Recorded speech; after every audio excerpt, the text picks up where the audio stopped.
నటసింహ నందమూరి బాలకృష్ణ ప్రతిష్టాత్మకంగా రూపొందిస్తున్న NTR biopic movie తొలి భాగం ఎన్టీఆర్ కథానాయకుడు సెన్సార్ కార్యక్రమాలు ముగించుకుంది. ఈ మూవీకి క్లీన్ యూ సర్టిఫికెట్ లభించింది. ఈ మూవీ సెన్సార్ కోసం గత వారమే చిత్ర యూనిట్ పంపింది. అయితే ఈ బయోపిక్ లో జీవించి ఉన్న పాత్రల నుంచి నో అబ్జెక్షన్ సర్టిఫికెట్స్ కావాలని అధికారులు కోరారు. ఆ ఫార్మాలిటీస్ ను చిత్ర యూనిట్ పూర్తి చేయడంతో సెన్సార్ సర్టిఫికెట్ ను అందించారు.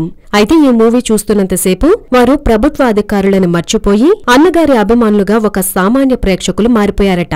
అన్నగారిని స్క్రీన్ పై చూస్తూ ఆద్యంతం ఆస్వాదిస్తూ భావోద్వేగానికి గురయ్యారని తెలుస్తోంది. చిత్రమంతా అయిపోయాక సెన్సార్ సభ్యులందరూ లేచి చప్పట్లు కొట్టి తమ అభిమానాన్ని చాటుకున్నారని, ఇప్పటి వరకు ఏ సినిమాకు మాకు ఇంత భావోద్వేగం కలగలేదని, ఈ సినిమా టాలీవుడ్ లో ఆల్ టైమ్ క్లాసిక్ గా మిగిలిపోతుంది అంటూ సెన్సార్ సభ్యులు తమ రివ్యూనిచ్చారని మీడియాలో వార్తలుస్తున్నాయి. ఇక ఈ మూవీ ఈ నెల 9వ తేదీన ప్రేక్షకుల ముందుకు రానుంది. రెండో భాగం ఎన్టీఆర్ మహానాయకుడు ఫిబ్రవరి 7వ తేదీన విడుదల కానుంది. క్రిష్ దర్శకత్వం వహిస్తున్న ఈ మూవీకి కీరవాణి సంగీతం అందించారు. ఈ మూవీలో బాలయ్యతో పాటు విద్యాబాలన్, రానా, నందమూరి కళ్యాణరామ్, నిత్యా మేనన్, రకుల్ ప్రీత్ సింగ్ తదితరులు నటిస్తున్నారు.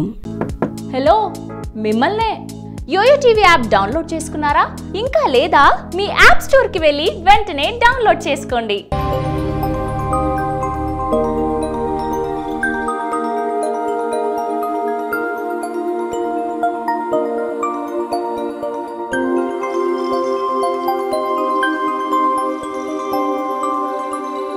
ఈ వీడియో గనుక మీకు నచ్చినట్లయితే లైక్ చేయండి, షేర్ చేయండి అండ్ సబ్స్క్రైబ్ చేయండి.